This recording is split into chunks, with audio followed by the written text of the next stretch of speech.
is peace. And then you get to lastly, number 10, which is you go build a legacy where you reinvent yourself. See, this is the entrepreneur journey. Many of you guys are going to go through this. And when you start a new journey, by the way, it's the same thing over again. So, many of us know Abraham Lincoln. And he has in 1831, right? He says, hey, I'm going to start a business. And he failed. Say failed. Right? He says, okay, no problem. You know what? In 1832, I'm going to go run for state legislature. Say failed. And he failed. And he said, okay, no problem. You know what? I'm going to go get a job. And in 1832, he got a job and he got fired because he what? Failed. Right? And then he goes to law school and they're like, no, we're going to reject you. And he failed. Right? And then in 1833, he tried another store business. And that what? Failed. And he was in debt for 15 years. They gave him a nickname of national debt. And then in 1835, his fiance dies. Talk about like, can anything go right? You may feel like that at certain points. And then from there, he goes into depression. Then he goes into a deep depression. Right? Man, I've been doing this for a few years. I've been going for 5 years. Maybe I'm not where I want to be. 1838, he says, okay, let me try again. You develop enough hope to try again. And then he what? Fails. And then in 1843, he lost the nomination to Congress and he what? Failed. And then in 1846, he wins finally an election. 15 years later, his first victory. Many of you are going to quit way before you get to your first victory because you define it. You let those failures define you. And I know I did too, by the way. So discouraged. 1848, he lost another political support. Didn't get reelected. In 1854, he lost the bid for Senate because he what? Failed. Then he goes to run for vice president and he what? Fails. And then he goes to run for Senate and he what? Fails. And then finally, in 1860, he becomes a president. One of the greatest presidents we've had in our country's history. You know how long that took? 29 years. Wow. Right? One of the quotes that I heard when I got started in the business is, a leader stays excited until the job gets done. Can you stay excited until you win? See, there's a backwards blueprint. This is how life teaches you. You go to school, you get knowledge. Then from there, you develop skills. Hey, work this machine, use this computer. Then from there, they say, here's a schedule, go work for 40 years. And then maybe you read a book on being a good husband or mom or leadership or whatever it may be. But it's absolutely backwards. If you're looking for knowledge before you're looking to develop the right mindset, you will fail. If you're saying, okay, well, let me go work on my habits, and you're trying to change your behavior with the same mindset, it will not last. Some of you struggle with changing behavior for long periods of time. I know I did. It's because I tried to change my behavior with the same mind that caused the bad behavior. So if you want to change something, you always got to go back to mindset. Then from there, you develop skills. See, it's habits before skills. So the moment you become an entrepreneur in this business is when you leave your job and you go to your office. Because the habits start to change. And then at the office, you learn how to make calls. That's where the skills come next. So when you want to change your life, understand that it always comes back to mindset. See, everybody has a list of things that they want to do.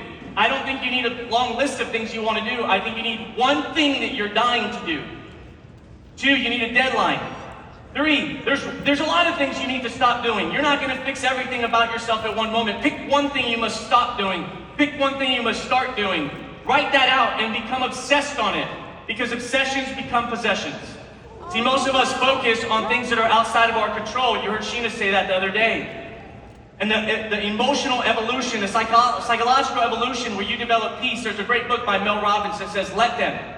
Like, let them think of it, let them. But the second part, which people don't understand, is let me. See, you are always in control of every single thing that you think about and feel. Nobody can change that unless you allow them to. Here, I'm grateful for this.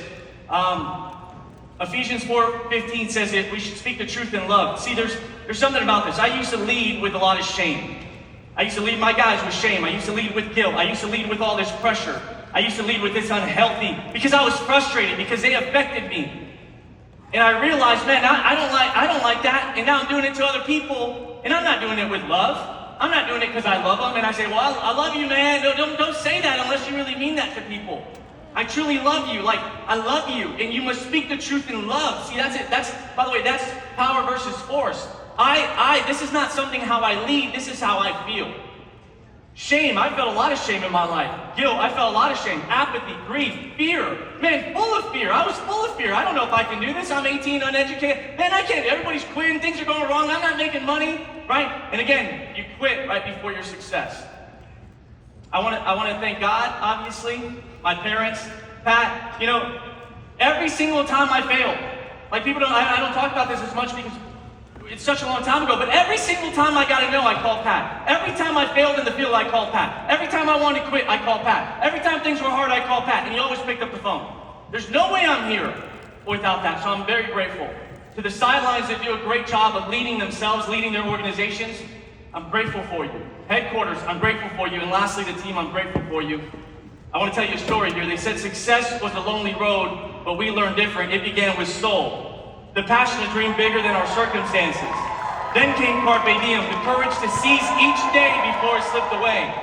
We learned to rejuvenate, to rise from setbacks stronger than before, and through it all we stayed determined to serve. Because with leadership is about lifting others. We move together as one, knowing unity turns small sparks into wildfires. We build a legacy not just for ourselves, but for generations we may never meet. We created new modern wealth, not just in dollars, but in freedom, choices, and impact. And when the storm came, we chose to prevail, refusing to let fear write our story. We pushed into capital expansion, multiplying what we have so we can get more. When the journey got heavy, we leaned on grit, the quiet strength that never quits. And at every turn, we found ways to ignite ourselves, each other, and the people we lead. This isn't just a team. It's proof that when vision meets unity and the heart meets hustle, success isn't a destination. It's the story that we're riding together.